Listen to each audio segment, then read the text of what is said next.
Let us start. Good morning to all of you present in this session. Yesterday we were making the discussion about the chapter number 6, that was staffing. हम जो है कल जो chapter number 6 है staffing, हम उसको discuss कर रहे थे, ठीक है, उसकी केस स्टडी हम डिस्कस कर रहे थे। आज भी चैप्टर हम जो है आगे कंटिन्यू रखेंगे। तो लीजिए स्पीकर बंद करिए बेटा, जिसका भी है। तो हमारे पास चैप्टर नंबर जो है वो 6 है, स्टाफिंग, और इसमें हम case studies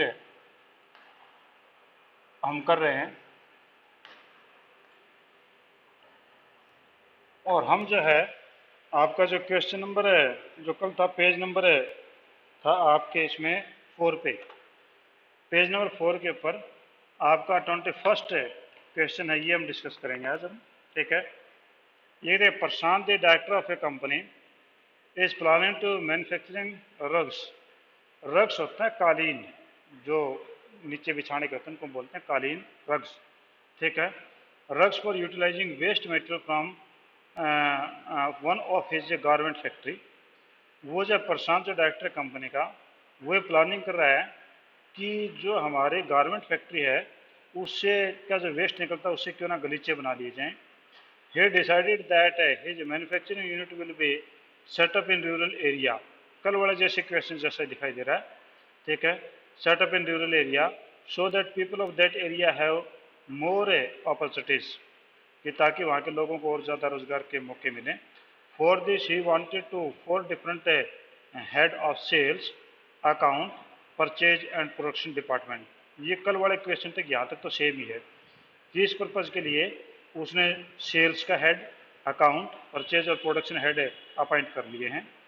he decided that one of them will be differentially abled person, one from A minority community and one from disadvantages society. कहता है कि इसमें एक अपंग होगा, एक इसमें माइनर सोसाइटी से होगा और एक इसमें दलित वर्ग से होगा। जो आपका इसमें बोला ना कि आपका disadvantages Dalit. He gave an advertisement in the newspaper for the above vacancies. ऊपर वाले वैकेंसीज के लिए जो है उसने एक अखबार में जो है न्यूज़ पेपर में उसने दे दिया। यानी ये हुआ कि बंदे ने न्यूज़पेपर के अंदर 4 पर्सन्स के लिए उसने आपका जो है प्रोसेस डाल दिया, यानी सिलेक्शन प्रोसेस इसके अंदर आ गया, यानी सिलेक्शन के लिए स्टार्ट कर दिया। Identify and state the next 3 steps Prashant has to follow in the staffing process after advertising the above vacancies। कि मैं शायद गलत बोल गया इसमें, ये स्टाफिंग का था ना कि सिलेक्शन का। कि identifying the state the next 3 steps Prashant have to follow in the staffing process after advertising the above vacancies। ऊपर वाली वैकेंसी पुलिस करने के बाद में बाकी के जो स्टेप हैं स्टाफिंग के वो डिस्कस करिए। Identify any 2 values that Prashant has to communicate by setting up this manufacturing unit. और कहता है कि कोई 2 वैल्यूज जो हैं वो ये यूनिट सेटअप करने के पीछे उसके जो 2 मॉरल वैल्यूज भी आप बताइए। तो कहता है कि आपका करके the next 3 step followed by Prashant of staffing process after advertising the above vacancy will as follows. यानी आपका स्टाफिंग का जो प्रोसेस था, स्टाफिंग प्रोसेस आप याद करिए बुक में से, ठीक है, कि स्टाफिंग प्रोसेस में कौन कौन से आपकी जो स्टार्ट हुई थी, ठीक है। तो उसमें आपका जो है सबसे पहले identification of activities and division of work, फिर डिपार्टमेंटलाइजेशन हो गया था। उसके बाद में आगे का काम जो था वो कौन सा है, पहला कहता है कि सिलेक्शन, नेक्स्ट जो स्टेप है सिलेक्शन, आपका सिलेक्शन का हो गया जी, ठीक है। Selection is the process choosing best candidate, जो बेस्ट कैंडिडेट चुनना है from pool of applicants. Pool of applicants means आपके पास दुनिया की एप्लीकेशंस आई होंगी, उसमें से जो है आप एप्लीकेशन से में से बेस्ट कैंडिडेट आप सेलेक्ट करेंगे, ये आपका सिलेक्शन हो गया। दूसरा प्लेसमेंट एंड ओरिएंटेशन, ये मैंने कल भी आपको बताया था। सेकंड आपके पास में है placement and orientation. Placement and orientation, placement का मतलब भी कल मैंने बताया था, टू गिव द चार्ज और टू गिव द रिस्पॉन्सिबिलिटी। और ओरिएंटेशन का मतलब होता है to introduce the employees in the organization. ठीक है। Placement refers the process of giving charge of the job for which they have been appointed. Orientation में involve a series of activities related to introducing new employees. New employees को जो है introduction देना और उनको familiar करवाना with the rule and policy of the organisation. और इससे ज़्यादा वर्क प्लेस के अवेयर करवाना कि आपकी सेफ्टी पॉलिसी क्या है, कैंटीन कहाँ है, वॉशरूम कहाँ है और कॉन्फ्रेंस हॉल आपका कहाँ पर है। ये चीज़ें भी आपके ओरिएंटेशन के अंदर ही बताई जाती हैं। तो आपके 3 स्टेप पूछे इसमें, पहला सिलेक्शन, दूसरा प्लेसमेंट एंड ओरिएंटेशन। ठीक है जी। और थर्ड आपका जो स्टेप है training and development. Third is training and development.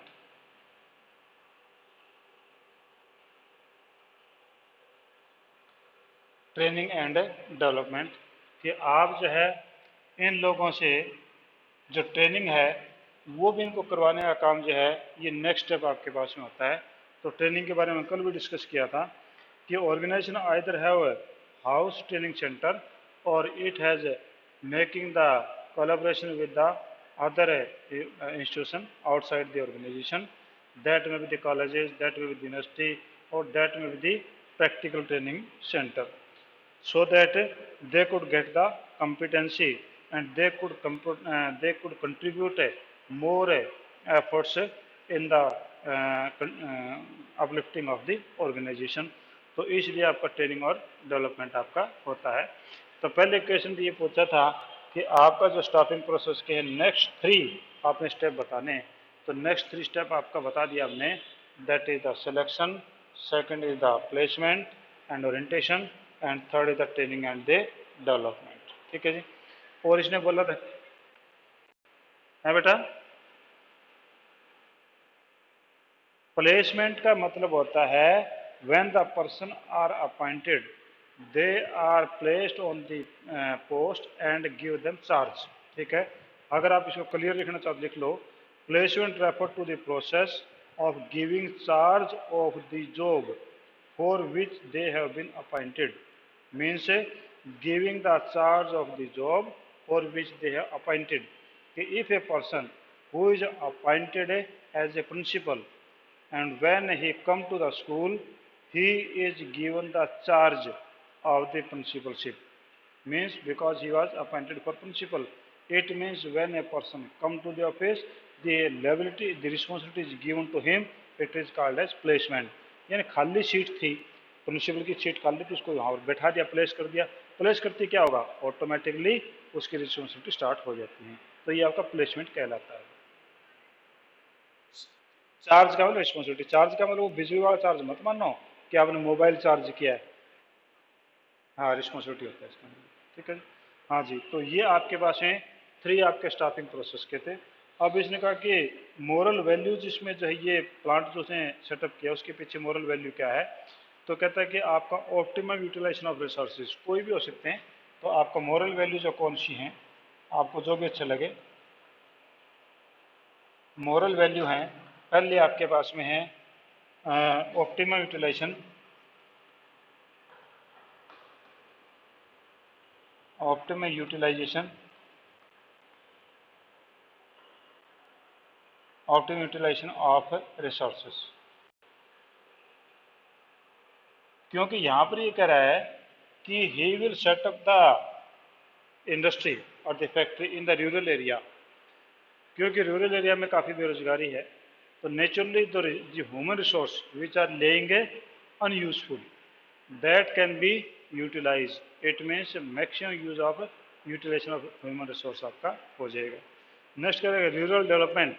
तो आपके इसके पीछे सेकंड जो वैल्यू है वो है रूरल डेवलपमेंट।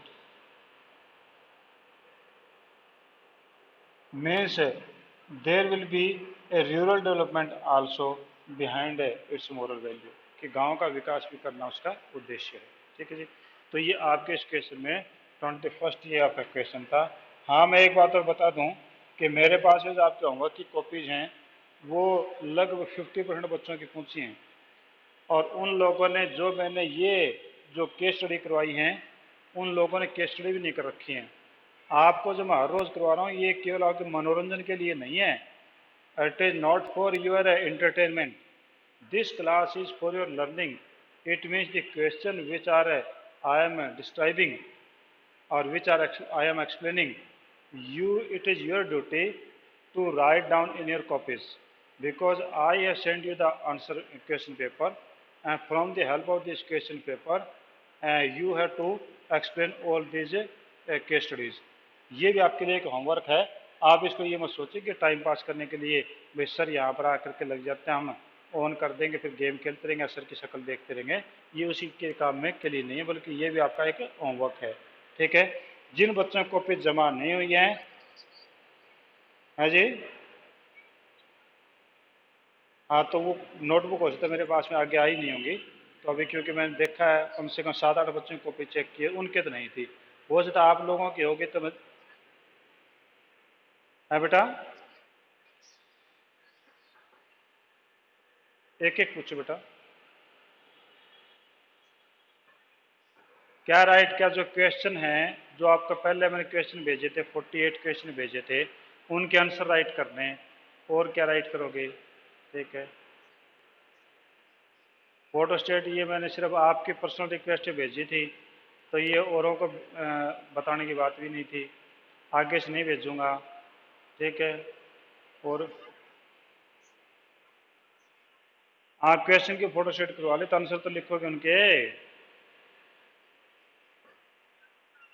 किस में लिख दिए आप।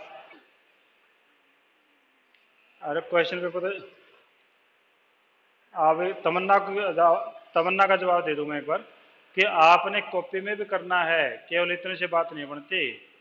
ठीक है। हाँ वो डबल कौन सा हो गया, आपने तो अपने आपको फर्क आपको नहीं पड़ता और लोगों को पड़ता है। आपने तो सोल्व किए ना, और तो सोल्व ही नहीं करते।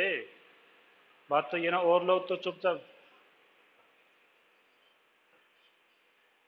ये ये भगवान, अगर तेरे पापा वकील हो गए तू भी वकील होगी क्या। हाँ, तो भाई वकील हो गए तू भी वकील होगी क्या। हाँ, तो आर्गुमेंट करने लगी मेरे से, वकील मैं कम थोड़ा ही हूँ, मैं भी तो लॉ कर रखी मैंने। हाँ, बात को समझने की कोशिश कर, कि मैंने एज ए होल सभी क्लास के लिए ये बात कर रहा हूँ कि काफ़ी सारे बच्चे तो फोटो स्टेट ही नहीं करवाई अब तक क्वेश्चन पेपर्स की। ठीक है ना, ये बात है। हाँ कुमकुम बोलो आप। हाँ विशाखा बोलो, विशाखा बोलो बेटा।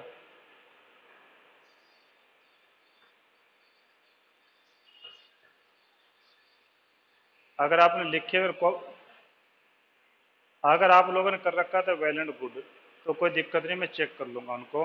पर जिन लोगों ने नहीं किया मैं तो उनके लिए इंस्ट्रक्शन दे रहा हूँ। ठीक है। ठीक है। नहीं, मैं कॉपी है तो मैं आई विल चेक करूँ कॉपी, पिक सेंड करना कोई फायदा नहीं है। अगर आप नोटबुक,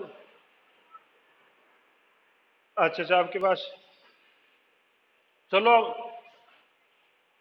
अच्छा अच्छा आप ना अब की बार उनमें साथ में इकट्ठी भेज देना, क्योंकि पिक से क्या है कि मेरा फ़ोन इतना ज़्यादा बढ़ गया कि सारी रिकॉर्डिंग मेरे फ़ोन में चल रही है अभी। ये सारे जितनी भी मेरे 4 क्लासें ले रहा हूँ, चारों की 4 क्लासों की रिकॉर्डिंग है रोज़ होनी। फिर आपके सैकड़ों सैकड़ों मेरे पास में व्हाट्सएप आते हैं, मैं किसी को डिलीट भी नहीं कर सकता, और इतने ज़्यादा भर जाते हैं कि मेरे पास आउट ऑफ कंट्रोल हो रहा है। ये तो 256 GB का मेरा फ़ोन है, तो कुछ एडजस्ट हो रहा है। हो सकता है कि अगले 2 महीने बाद में बंद भी हो जाए फ़ोन ये। ठीक है ना। तो इसलिए पिक तो बेटा मेरे पास में मत भेजना इसकी, आप जो ना ये कॉपी कभी ना कभी 10 दिन में, 15-20 दिन में, 20 दिन में भेज देना मेरे पास में। ठीक है। तो फिर हम देख लेंगे। हाँ जी, इस क्वेश्चन में कोई प्रॉब्लम है please you can ask. Question number 21 में कोई प्रॉब्लम है तो आप मेरे से पूछ सकते हैं। ठीक है। हाँ जी, अगर नहीं है तो चलो हम 22 पे चलते हैं। ठीक है। और ये आप लोगों के लिए, अच्छा एक अटेंडेंस वाले में बताता हूँ, अगर बच्चे आए हुए हैं तो ठीक है, नहीं मैं देखो इस हालत में कोई भी आपसे समझौता नहीं करूँगा कि मैं आप लोगों को हर रोज़ पढ़ा रहा हूँ, मेरी अटेंडेंस 100% है। आप लोगों की अटेंडेंस मेरे को 100% चाहिए। किसी भी हालत में I will not take any type of the excuse from you people. ठीक है। आप काफ़ी सारे बच्चे जो है होशियारी करते हैं कि हम लोग अटेंड नहीं करेंगे। हर रोज रजिस्टर की कॉपी आपके फोटो कॉपी आपके पास में आ रही है। That is the real register and I will send it to the CBSE and 75% attendance will be count on this basis. क्योंकि CBSE लेटर मैंने आपके पास में भेजा था कि the online attendance will be treated as a real attendance. It means 75% is required on the online attendance also. And yesterday I sent to you people a letter from the CBSE that CBSE is going to conduct the 2021 exam, final exam on online basis. And for this purpose, I am trying to develop the any type of the app that could help us to take the online test. और मैं आपको जो online test भेज रहा हूँ, अब मैंने आपको रोल नंबर आपके से इश्यू कर दिए हैं। आप रोल नंबर वाइज उनको भेजेंगे। रोल नंबर है, एडमिशन नंबर है। तो आप जो वहाँ पर 3 कॉलम जो थे उसमें आप एक कॉलम में अपना नाम, एक में आपका रोल नंबर, एक में आपके फादर का नेम, ये 3 चीज़ लिख करके मेरे पास यहाँ क्या उस पर भेजोगे। उसके अलावा किसी का भी आया अगर रोल नंबर या फादर नेम या बच्चे का नाम नहीं आया तो मैं चेक नहीं करूँगा। ठीक है। और 1 टाइम ही सेंड करना आपको। ठीक है जी। हाँ जी। चलो मैं टेस्ट आपके जो ऑनलाइन भेजूंगा ना, आगे जो भेजूंगा प्रैक्टिस के लिए। अभी जो PT हो रहा है तो वो रेगुलर वैसे ही होगा जैसे स्कूल ने कंडक्ट कराया। पर मैं आपको प्रैक्टिस देने के लिए जो मैं टेस्ट कंडक्ट करूँगा तो उसमें केवल वही बच्चे इन्वॉल्व हों जो हमारे क्लास में हैं। अपने भाई बहन, अपने टीचर, अपने दीदी या अपने भैया को अपनी वो ऐप दिखा करके उस पर एक्सपेरिमेंट ना करवाएं। ठीक है। मैंने ये देखा है कि कुछ एक तो टीचर्स ने एक्सपेरिमेंट कर रखे हैं उसके अंदर। आप किसी से ट्यूशन पढ़ते हैं, आपको देखा, आपने दिखाया कि सर ने ये भेजा है तो उन टीचर्स ने एक्सपेरिमेंट कर लिए। कुछ के पेरेंट्स के पास में होंगे वो थोड़े पढ़े लिखे हैं, उन्होंने भी एक्सपेरिमेंट करके देख लिया। कुछ की मदर ने कर लिया, कुछ की सिस्टर ने कर लिया। एक तो शुभम अग्रवाल जो हमारे क्लास में नहीं है, उसकी तो दीदी जो है वो एक्सपेरिमेंट पे एक्सपेरिमेंट किए जा रही, धड़ाधड़ कर रही है। तो इट इज़ नॉट सो। मैं आप लोगों के भले ही लेकर रहा हूँ, अदरवाइज मुझे कोई जरूरत नहीं है। और if you people will be sincere, I assure you I will make you able to take the online test. ठीक है। तो आगे इसी बात का ध्यान रखना भाई। ठीक है। आज 22 पे आ जाइए। Nishant the director of a garment company is planning to manufacture bag for the utilization of waste material from one of his garment unit.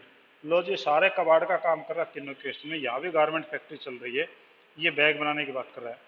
Nishant the director of a garment company is planning to manufacture bag for the utilization of waste material from one of his garment unit.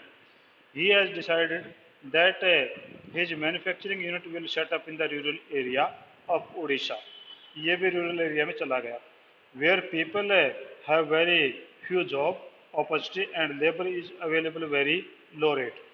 He also thought of giving equal opportunity to men and women. For this, he wanted 4 different head for sale, uh, account, purchase, production. तो same वही चीज़ अब तक चली आ रही हैं। He gave an advertisement and shortlisted 10 candidates per post after conducting different selection test. यानी यहाँ पर सिलेक्शन प्रोसेस था, पिछली बार बोल गया था वो कि he gave an advertisement and shortlisted 10 candidates पर पोस्ट के हिसाब से 10 कैंडिडेट्स को उसने शॉर्ट लिस्ट कर लिया। एडवर्टीजमेंट देने के बाद में प्रिलिमिनरी इंटरव्यू उसने कर लिया, उसमें उसने हर पोस्ट के लिए 10 कैंडिडेट्स वो सिलेक्ट कर लिए हैं। ठीक है। डिफरेंट सिलेक्शन टेस्ट होने के बाद में identify the state the next 3 step of choosing the best candidate out of the short listed. कहता है कि इससे नेक्स्ट जो आपके हैं वो आप बताइए कौन से स्टेप होंगे। Also identify 2 values of Nishant who want to communicate to society by setting up this manufacturing unit। और 2 वैल्यूज भी बताइए जो कि निशांत जो है वो कम्युनिकेट करना चाहता है सोसाइटी में ये यूनिट सेटअप करने के बाद में। तो ये आपके लगभग वैसी चीज़ चल रही हैं और थोड़ी चीज़ इसने डिफर कर दी हैं। तो ये कहता है कि आपका जो नेक्स्ट स्टेप है वो आपका सिलेक्शन प्रोसेस का था। ये आपके उसमें सिलेक्शन प्रोसेस है, ये आपका सिलेक्शन प्रोसेस। सिलेक्शन प्रोसेस का ये अगले बता रहे कि अगली बातें बताइए। तो अगले जो सिलेक्शन प्रोसेस की है वो कौन कौन सी हैं कि उन्होंने शॉर्ट लिस्टेड कर दिया डिफरेंट डिफरेंट टेस्ट दे करके। अगला है एम्प्लॉयमेंट इंटरव्यू। अगला स्टेप है employment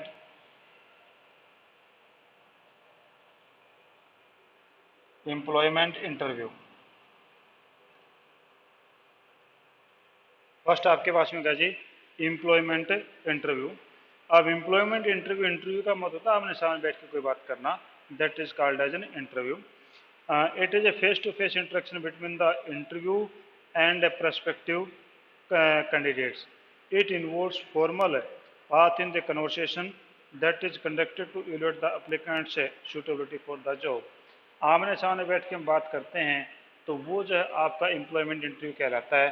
means the candidate is sitting in front of you and the expert will ask him about the employment only, not for his history, about employment, what he is doing, what is the experience and how he will tackle the problems. All these are put into the interview, in the employment interview. तो उससे आपका expertness का पता चल जाता है कि बंदा आपके काम का है या नहीं है। दूसरा reference and background checking. Reference and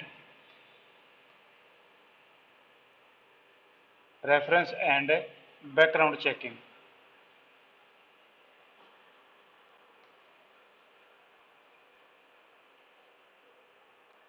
Reference and background checking means if the candidate is fit for your employment interview and other interviews, then you will try to check his reference and background. Means when the job application form is provided to him, he given the name, address and telephone number for the reference, verifying the information. कि उस application जो आपने उससे employment interview के बाद में एक application आपने उसको दी थी, he has given, we have asked from him two names which known to him and but which are not the blood relation of that person. उन कोई दो नाम उसके अंदर होते हैं तो वो जो उसे पूछे जाते हैं, उनसे जो उनके बारे में रेफरेंस पूछा जाता है कि इसका करेक्टर कैसा है, ये बंदा कैसा है, उसका सोशल बिहेव कैसा है। इवन ये पिछले एम्प्लॉयर से उसके बारे में पूछ सकते हैं। तो ये जो है आपके रेफरेंस और बैकग्राउंड चेकिंग कर सकते हैं। And last is selection decision. Last is selection decision. Selection decision means the person who is fit from all point of view and whose references and background is verified. We will take the decision for the selection. तो ये आपके जो selection के last 3 step थे। वो to value जो है वो सोसाइटी को जो कम्युनिकेट करना चाह रहा है, तो वो आपके जो टू वैल्यू कौन कौन सी थी, तो टू वैल्यू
कोई चीज़ आपको संसद पूछिए क्योंकि आपका टाइम जो अगले क्लास का हो गया शायद।